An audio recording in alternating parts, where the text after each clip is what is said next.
Welcome to Industry Insiders, created and produced by the Center for Entertainment and Hospitality Management at California State University, Fullerton.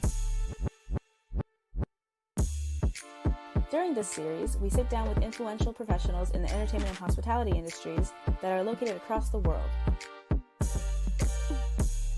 Our goal is to learn about each professional's career and gain wisdom from their experience in the industry. This week's guest is Tina Morris. Tina is currently the studio manager at Village Studios. The Village is a world-famous Los Angeles recording complex housed in 1920s Masonic Temple. She has been at the Village for over 13 years. She is a Berklee College of Music alumna. She began her career as a guitarist and a music production engineer.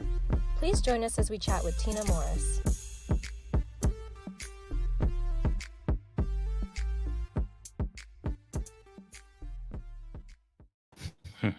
Welcome, Tina, to Industry Insiders. How are we doing today? I'm good. That was an awesome little intro. Yes, we like that. Thank you. You're welcome. And we have our co-host today, recent graduate, Benzer's in the house. How are we doing, Benzer? Hello, doing well. Thank you for having me. So what we'll do is we'll have a nice conversation. If you're tuning in live, feel free to leave some questions and, comments. We'll let Benzer introduce himself really quickly, and then I'll let him ask Tina our first question, and then we're off and running. Hello, everybody. My name is Benzer. I'm a music artist from Rowland Heights, California. Just graduated Cal State Fullerton. And not much else. I'll start with my first question. I was just watching that video, and it looked really interesting. And I guess for those of us at home, that don't really know or are watching, who aren't really familiar what a studio manager does, could you please explain what that role is, Tina? Oh gosh, my role here definitely is doing all the booking, taking in sessions, scheduling them, making sure the clients have what they need technically, even non-technically, like riders and everything. When we have rock bands come in, they often say, hey, we need, all those M&Ms except for the green ones or whatever. We make sure that happens. I do the scheduling and managing of all the employees as well. So scheduling the runners and making sure like all the engineers are scheduled and know what they need. And also just in general, just make sure everybody's, doing their jobs. So, and managing, There you go. So Ben and I'll go back and forth. One of the many reasons why I'm just very excited to speak with you today is that you are on like the studio, you manage a building. We have a lot of people in our School of Business and our EHM kind of major that focus on either performing or, producing, things like that, where you have done both because you performed as a guitarist as well. Mm-hmm. And now you manage one of the most famous facilities in LA for recording. How did you get there? Talk to us about once you finished at Berklee. Side note, as I'm going to school right now at Berklee myself, so soon I'll be a graduate like you. And how'd you go from graduation to maybe your first few jobs in the industry? Oh gosh, even before I graduated, I started interning at a studio called Sound Techniques in Boston. It was just down the street from Berklee, and basically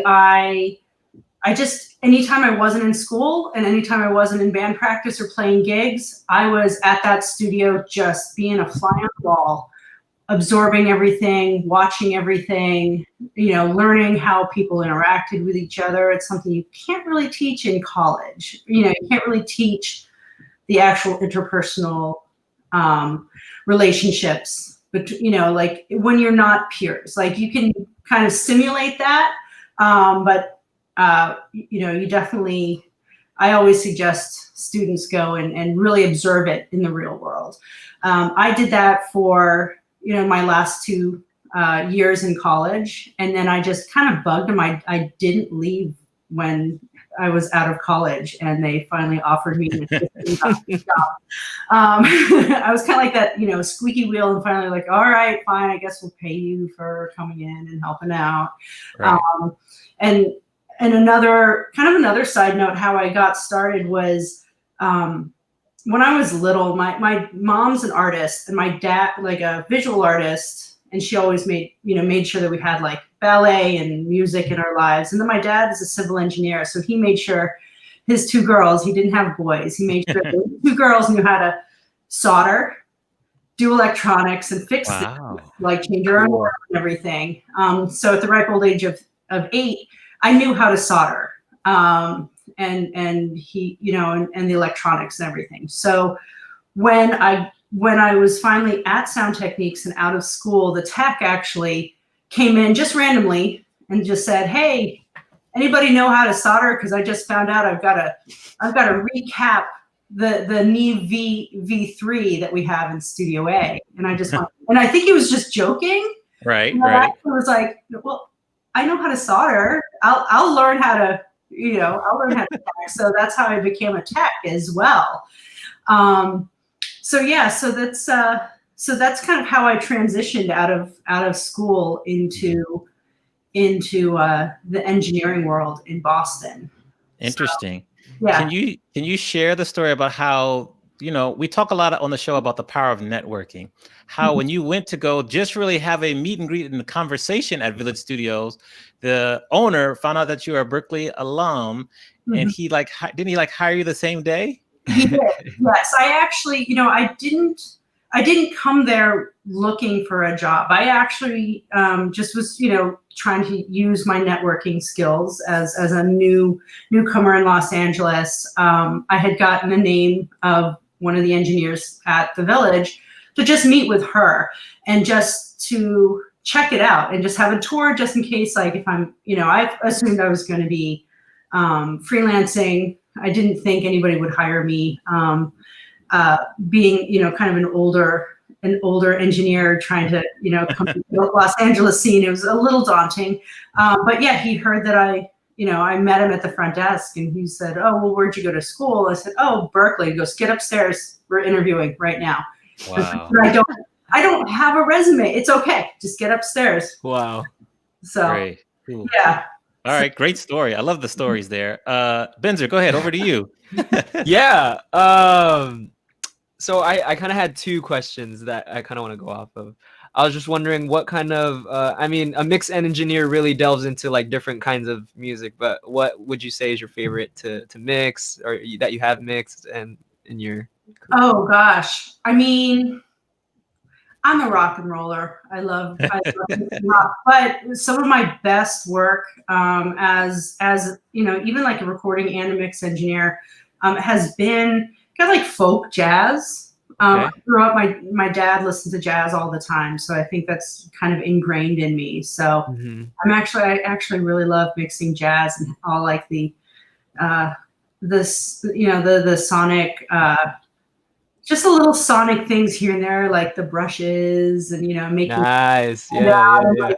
I think that's really fun, but I'm also like really into heavy metal. So that's great. All over the place. It's kind of crazy, but yeah, we can. Yeah. So to go into deeper to that, like for me, like I just got into like recording and mixing music maybe like 2 years ago. But for people at home, could you please explain what exactly that is, maybe from your standpoint?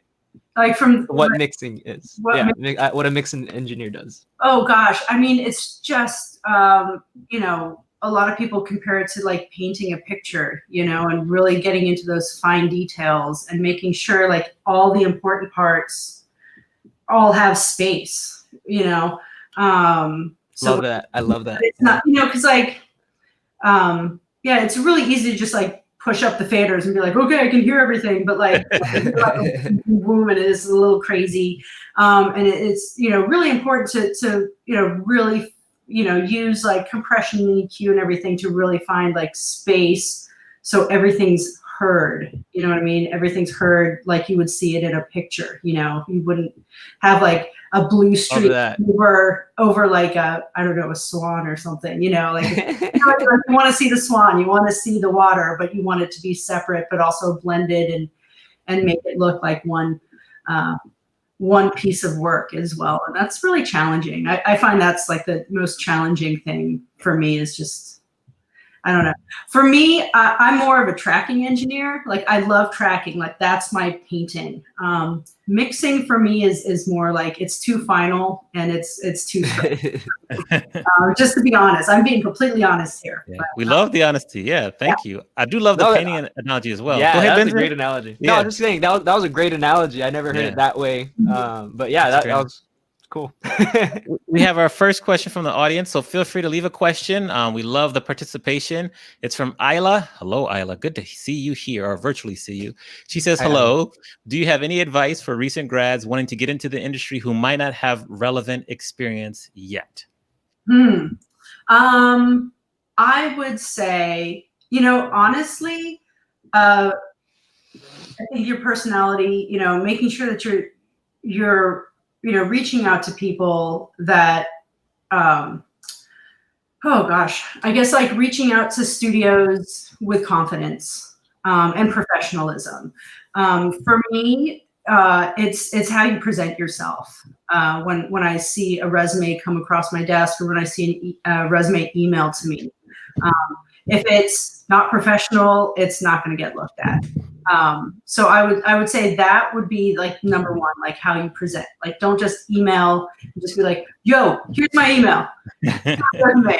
I'm looking for a job, like really be professional about it. I just hired somebody who didn't really have a lot of experience, but like her presentation on how, on her email was respectful and professional. I was like, wow, like she really cares. You know what I mean?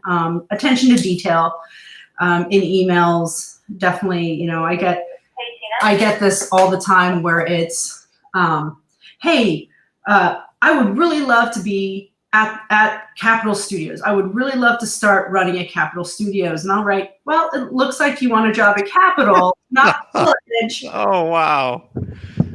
Maybe contact Paula. Here's her email. Wow. I've had that as well. So, and then on the experience side, I think as long as you present yourself, if you get hired, as long as you're hungry for as long as you're hungry for the information, that's going to go a long way. It doesn't really, for us, like when you're starting out as an engineer, it doesn't really matter if you can get the best kick sound. It doesn't matter if you're the best mixer. It doesn't even matter if you know how to mix. It's more, for us at least, it's more, can you get a burger order right? Having service industry experience actually is a huge plus, because in the studio, when you're working in a studio, especially in a bigger studio, it's all about the service. It's not really much about anything else. You're learning how to serve, you're learning how to be of service to, the engineers when you're running and the clients. You're learning when you're an engineer how to be of service, or an assistant engineer to be of service to the clients. It's like, it's a gradual learning experience, and you will, if you don't know what an XLR is, that's cool. We can teach you that. You know what I mean? Yeah. But it's the personality. And I always tell people too, like, just be a good human. When you get into a studio, be a good human and be the person that you want, that somebody wants to spend 16 to 24 hours a day with. Yeah. Because that will get you asked back. Right. Your pick sound's not going to get you asked back if you're a total jerk. Very true. How has your business evolved or changed since we've been in kind of lockdown the past 5 months? Goodness, it has been interesting. Well, when we first went into lockdown, we had to completely shut our doors, which I have to say, truthfully, was a bit of a relief, because this was kind of a thing that was very unknown. So we weren't sure how to handle like who comes in, what's safe, and everything. So at least when we shut down, that gave us time to really prepare. And a lot of our friends and all the other major studios, we all kind of got together and we're like, hey, are you guys going to stay open? Or what are you guys doing? We started a conversation, so we were all kind of like a united front. When we closed down, that we started to work with the Recording Academy as well to come up with safety protocols that everybody could follow, and get the opinions of doctors and everything. And then during that time, I had one of those I call them shower moments. Okay, yeah. You're in the shower, you're like Yeah. blank, like your mind goes kind of blank, and I was really stressed out about, keeping my engineers working, because it was, before we did the PPP loan, before that we knew that there was any support whatsoever. It was a huge worry for me and Jeff, the owner, and we kind of came up with the virtual village. Like, why not use, the talents of our engineers virtually, doing, by using like Source Connect or any of the other remote software, where we could be like, hey, we can still do vocal sessions and stuff. And we started consulting on getting people, rigs in their homes, and then being able to remotely control those rigs and really still have, have artists still have that, I don't have to record by myself. Like, I still have support from an experienced engineer while I, play violin or sing at home. Like, I don't have to worry about if I'm editing correctly or Pro Tools, operating Pro Tools or anything like that. So that's kind of how we adapted. And then once we did open, we're still keeping that model, which is pretty awesome. And so now it's basically, now we just have a new branch of the business, which is kind of cool. That we're able to do. Yeah. To do both. Well done. Well done. I'll ask one more question, then turn it back over to Benzer. How do you feel the music industry, and specifically like recording musicians, is going to evolve and kind of come back after this settles? I think, I think a lot, like, number one, obviously music never stops. People never run out of things to say, especially nowadays with all the stuff that's going on. We had one artist when we opened up, she was like, thank God you guys are open. Thank God I have so much to say. I have to get it out. It's my therapy, and to be able to do that is really an honor, to like be able to be that vehicle. I think it's going to be a little different. I think it's proving that, like, remote things are evolving. Remote collaborations are getting a huge push because nobody can really go anywhere right now. Right. But it's also, I think it's also, there's also a place for like a recording studio like ours, because you do need that professional link hookup. Like, let's say we've done a lot of like remote things where it's like the producer does not want to leave his house. So we've got him, via video chat, but like live streaming with audio movers, looking out for this, but like the band wants to play together, what I mean? And we have the facilities where everybody can be separate and have enough space to create, what I mean? So I think it's, for a long time, it's going to be a lot of like remote, but not remote, hybrid kind of things. But it's also, I think it's, cause I think before this, everybody was like really excited to actually work in the studio again. I think we did a really good job with people who used to work out of their homes, really want to like have a place to go and create. We did such a good job doing that when this all happened, I had a bunch of artists who were like, nope, I'll wait until you guys open. Wow. But then we have other producers who are like, no, I'm going to stay at home. So, so we have, we kind of have this hybrid, which is, it's interesting, but we are happy that we're able to figure out how to do it. I think we'd be completely up the creek if this was like 10 years ago. Yeah. I don't know what we would have done with a pandemic without this awesome technology. Yeah, we're very, very fortunate. Yeah. Benzer, what else you have for us? All right. Here we go. I'm just looking through my list. Yeah. So you kind of touched on it just a little bit, but what kind of ways have you seen technology change in the recording studio, whether it be plugins, hardware, software, things like that? Starting from what time frame, I guess. Let's say from when you started in the music studio. I feel like such an old lady because when I was a young girl, I didn't have tools. I was just talking to somebody about this where, you know, when I was in school, it was, you know, like you had to go to a major, you know, you had to go to a studio that had a 24 track machine. There was, I mean, I started in, oh God, like really started in like 1995. So, yeah, so you couldn't record, you know, like you could have like your Tascam 4-track cassette player. That was like home recording, you know.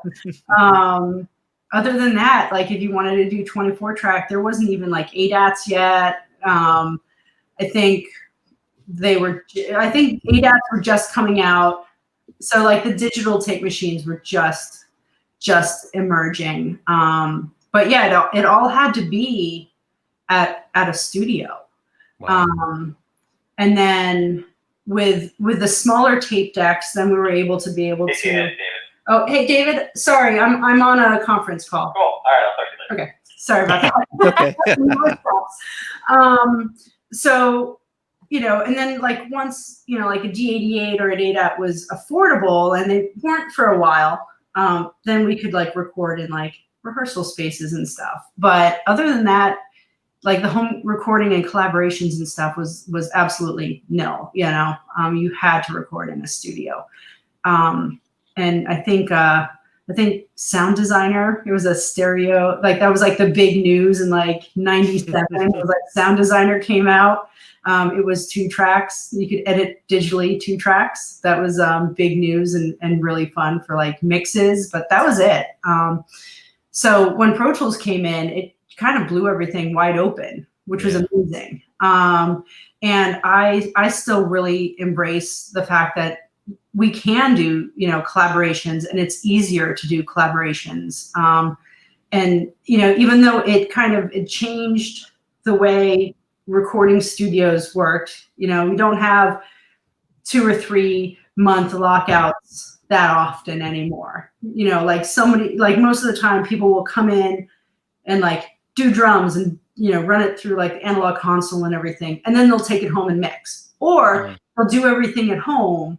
And then they'll be like, okay, let's put this through a Neve and they'll mix it here. So it's, so the need for a recording studio has changed. And it ebbs and flows, you know what I mean? Like I said, you know, a lot of people were like, oh, hey, I can just like have my Apollo at home and work. Yeah. And then, you know, I really like being in the studio because like, you know, people find out that working from home, and I think we're all discovering that right now, working from home isn't the ultimate best thing all the time, you know? Right. Yeah.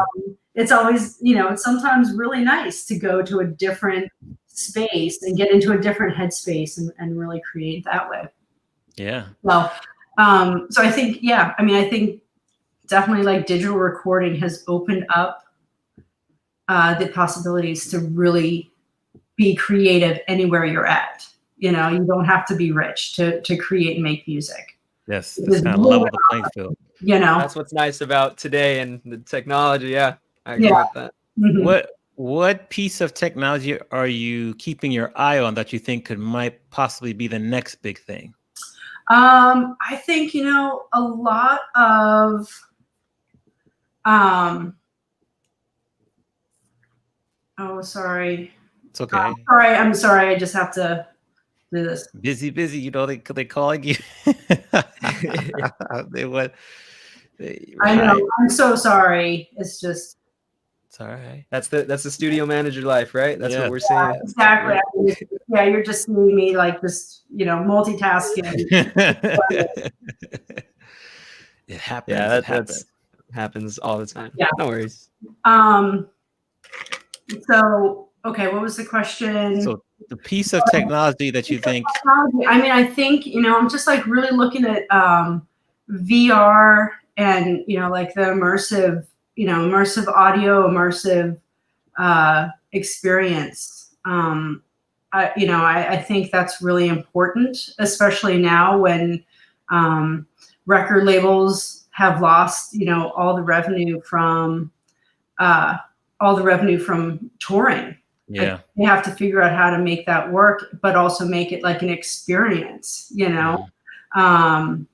So I think, like immersive VR video and have audio go along with it is probably like the thing that I'm really looking at, yeah, definitely. dipping our toe in. Yeah. What advice would you have for females who want to work in the industry that's generally speaking and traditionally been tougher for females to excel? You are the exception to the rule. What advice would you have for females who want to climb that kind of ladder within the music industry? Well, definitely, if anybody says you can't do it, that's wrong. The best piece of advice that I've heard, and I kind of, have always lived by without like really putting it into words, is, just be, I'm trying to think how to put this, like, be what you want to be first. You know what I mean? Like, don't walk into a room and just be like, I am your assistant. That's it. It doesn't matter what sex I am. You know what I mean? I'm your engineer. If anybody gives you any guff, they're losing out. But I've always been kind of a tomboy. So, when people said, oh, you can't play football, I was like, well, screw it. Watch me. I'm playing football. When I got to Berklee, I was told in the front of about 70 other guys in the guitar department when we were lined up, one guy was like, hey, you can't play guitar. You're a girl. And I just went, I've got hands. I can play guitar. So, you can go where. Wow. Yeah. Go fly a kite. Yeah. Yeah. You know what I mean? And just be confident, it's just, I had, even when I was in sound techniques assisting, people were like, wow, you're a girl and you're engineering. And I was like, yeah, can you move out of the way? I gotta make some patches. Like, you know what I mean? Yeah, I think you just have to really be confident and really know your stuff and know that you know your stuff, and don't let that phase you.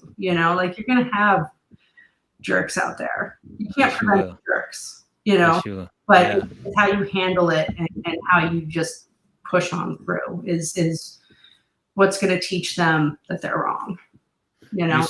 You spoke about playing the guitar. How has that skill helped your career? It's really important. I feel like if you're going to be a music engineer, you have to know music.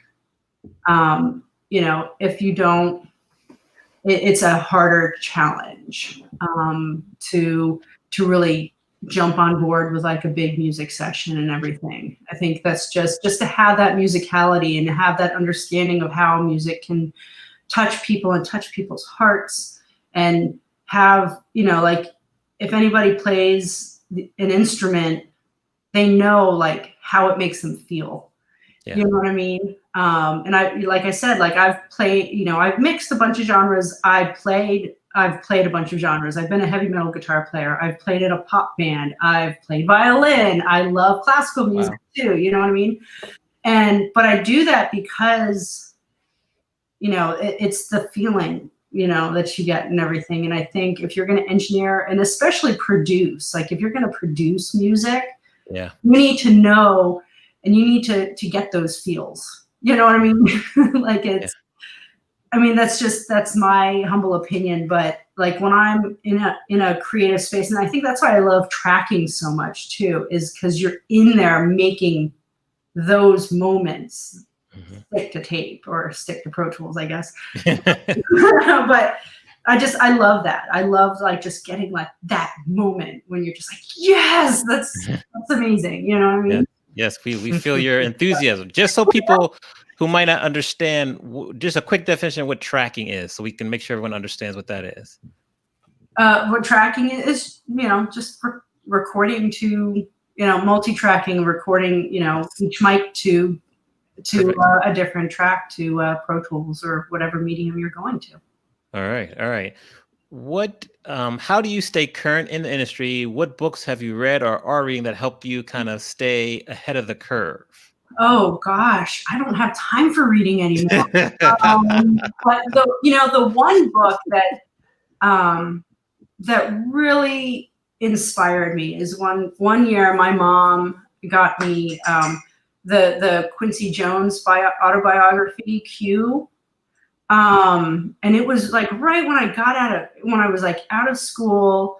The actual studio that I started at had closed, and it just felt like, oh my God, like where else am I going to record? This is crazy. Like, am I going to be able to make it in this business? And I read Quincy Jones's book, and it was so inspiring because it came from absolutely nothing, and his love of music propelled him crazy so far. He literally was like living at his aunt's house, hunting squirrels and rats at one point in his life. And that could have broken anybody, you know what I mean?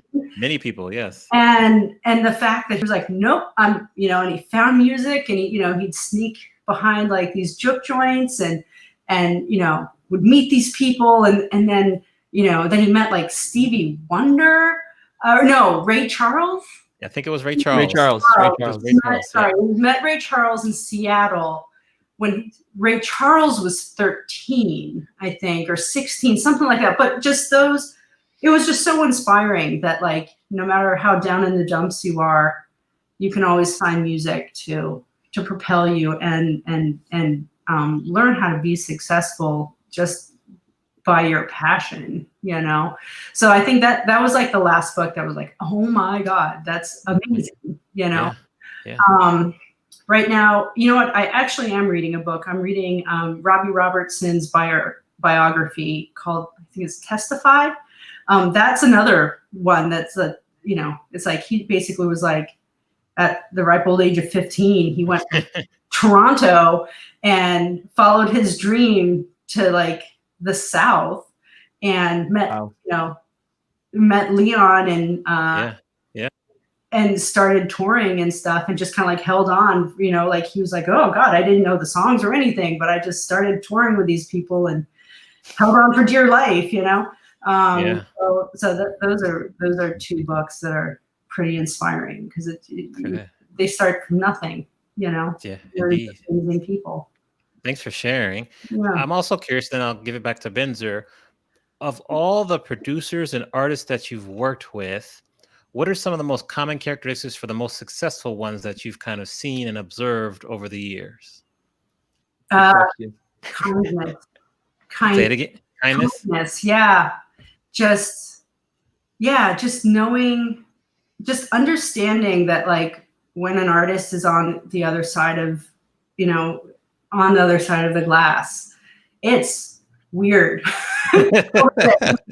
You know what I mean? Like, it's just, and a lot of people get, like we call it like red light fever, or red, like the minute the red light record goes on, like sometimes people freak out. And I think the people that are like the kinder people are the most successful. You know what I mean? And I think that's like for even artists and stuff, like the one person that I always use as an example is Elton John. Met him. He started working here a little over 10 years ago. And I was like, oh my God, I think he's going to be like the biggest diva. I am so scared. I'm so nervous. How are we going to, I hope we don't mess up. And he is the most professional, kind person I've met. And he's just thankful and gracious. And I think those types of people stick in the business because, of course, you want to work with them, and you want to create with them and stuff. So I think that's, kindness is definitely the biggest Yeah. personality quality. Excellent answer. Yeah. Benzer, what else? Love I that. see you're chomping at the bit there. What else you got for us? No, I just wanted to say, like, I enjoyed what you were saying about how music, there's certain things that music does for you, because I totally agree, and I always say that, like, music, it really has a certain emotion that you when you play a minor chord, or when you play a major chord, or when you're playing something Mhm. sad, and music sometimes gives you a way to express yourself when, like, words really just can't. And I Yeah, like what you're talking absolutely. about that. Absolutely. Yeah, so I guess one of my last questions was, well, what separates a quality studio recording from a home recording, in your words? I mean, gosh, nowadays, not much, you know. I mean, you take a look at, everything that Phineas and Billie Eilish. Yeah, it's crazy. Yeah. It is sonically so amazing. You know what I mean? It's, yeah. I mean, but that being said, I think, like, for a studio thing, like, if you want, like, those big drums, it's still not perfect if, to use, like, plugins or samples or whatever. You know what I mean? I always love hearing, like, a giant analog drum sound. That kind of stuff is still a little harder to get, but it isn't. It really relies on, like, your talent and your want to be sonically amazing, I guess. Yeah. But it's not impossible. It's not impossible to do an extremely amazing sounding record at home now. But like I say, I think the thing that really, like, studios provide is, like, the environment to be able to create that. You know what I mean? Instead of sitting on your bed, you can sit on a couch or in front of a giant console with giant speakers. You know what I mean? Like, that kind of stuff is, like, what we provide. Like, we don't, I'm not going to say that we're not replaceable or whatever, but we have other things other than, like, the sonics. You know what I mean? Like, we do have a large vintage Neve that makes things sound amazing, but you don't necessarily need it. It's cool to want it and put it on your record. You know what I mean? But yeah, and we have vibe. It's more a vibe thing here, I think. Mm-hmm. That studios now provide, because the technology is out there to do everything else. Yeah. All right, I had another question. Is that all right? Go ahead. Of course. Yeah, go ahead. Yeah, I was just wondering, because I mean, as people were always growing, always learning, when you were starting up, what kind of things have you seen yourself grow in? Whether it be better at, tracking or something, like how have you seen yourself grow? Well, I've definitely grown into being a business person, which I never thought, let's see, 2008, how many, 12, I've been managing the studio for 12 years. Never, ever, ever in my life had I thought that I would be a studio manager, deciding what our budgets are and how to, allocate, like, just all the business stuff. I never thought I'd be doing all the business stuff for a large studio. So I guess that, even though that's not engineering, it's, like, the engineering thing, I still, like, I don't really engineer that much anymore, but I still love to, like, talk to my engineers on staff and my techs, and just, like, nerd out on different plugins and what they're doing and stuff, and learning from them and learning from all the other, big time engineers that come through. I love picking their brains about, different techniques and everything, even though I don't really use it on a day-to-day basis. But yeah, definitely have grown into business. How were you able to learn and grow into business on the fly? Like, you weren't able to stop and go to class. You had to learn on the fly. No, I had to just, like, learn, and made a lot of mistakes, and didn't sleep for a very long time. It was very stressful. Yeah, it was, just learning how the music business works, and dealing with labels, and dealing with managers, and dealing with with artists. It was all on the fly, and you just learn every day from each and every mistake. And I think that's something that you always have to keep in mind, even when you're, engineering. Yeah. Not everything's going to be the same every single time. Like, you're not recording the same song every single time. It's not like an office job where you're like looking at an Excel thing, you're putting numbers in like row A, B, and C. Like, it's always different.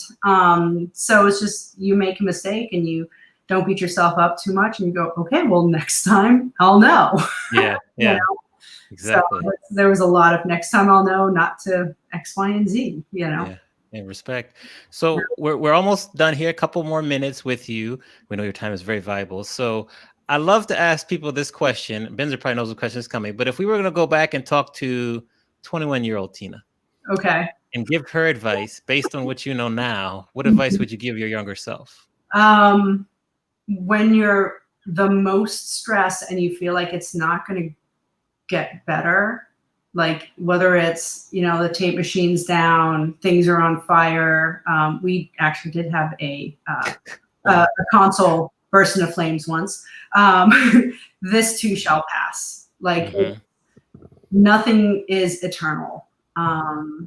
Even, jobs like working with difficult engineers, producers, artists, it can be hell at the moment, but you'll always have those experiences, and they will always pass. Yeah. So you'll always get out of it. They'll always end eventually, and you'll just, kind of learn from those experiences. Awesome. So, Great advice. yeah. So you have the honor of being our final guest for our first season. Cool. And so I have to bring someone on who's been very instrumental. So I'm going to bring Myra on here. So Myra, you're muted. Let's see. Take yourself off mute there. And let's see here. So Hi. Myra, meet Tina. Tina, meet Myra. Nice to meet you. Hi. So before we close off the show, because we're pretty much done here, I just wanted to publicly recognize Myra for all of her hard work putting on the show. She's been our executive producer behind the scenes from, this is episode 15 or 16, Myra, I always forget. I think it's 16, I want to say. I think it's 16. 16. So, we've been doing this for 4 months pretty much ever since we were in quarantine. And I'm just so proud and thankful for Myra's hard work, working on the videos, and to see where we've come from 4 months ago to now has been very, very inspiring. So I just want to publicly say in front of everyone, Myra, thank you for your hard work and for making this show really, really positive and really impactful. And we can't wait for season 2. So thank you. Thank you. And I really want to take the time to thank all of our guests. This wouldn't have been possible without our guests. Like, you guys really take our program to the next level. Like, your involvement, like Tina, you taking the time to be here with us today. I know for you it's 45 minutes, an hour, but for us it means a lot, and it could be, we can carry this with us forever. And it's so meaningful and so impactful to have so much support. Like, I honestly love this program, but I also love our industry professionals that are willing to give back and give their time and, really be with us. So I want to thank you, Tina, for doing that. And all of our industry insider guests that we've had for the past 4 months. You guys are amazing. I don't know if you're watching right now, but you guys, we really couldn't do it without you. And we're so thankful to have those relationships and to build off that. So thank you for giving back. Awesome. My pleasure, definitely. Yeah. And special shout out to Tiffany, aka DJ Ruby Blue, for connecting Tina and us. So whenever we can meet in person, we're going to invite you on campus so we can reach you in person. For everyone else, please just make sure you stay safe. We will see you probably in a month and a half for the beginning of season 2. But thanks for all your support. Tina, thank you for giving us 45 minutes of your day-to-day. Your words and experience has been very valuable. So thank you. And for everyone else, stay safe, and we will see you soon. Take care. All right. Thank you, guys. All right. Bye-bye. Bye.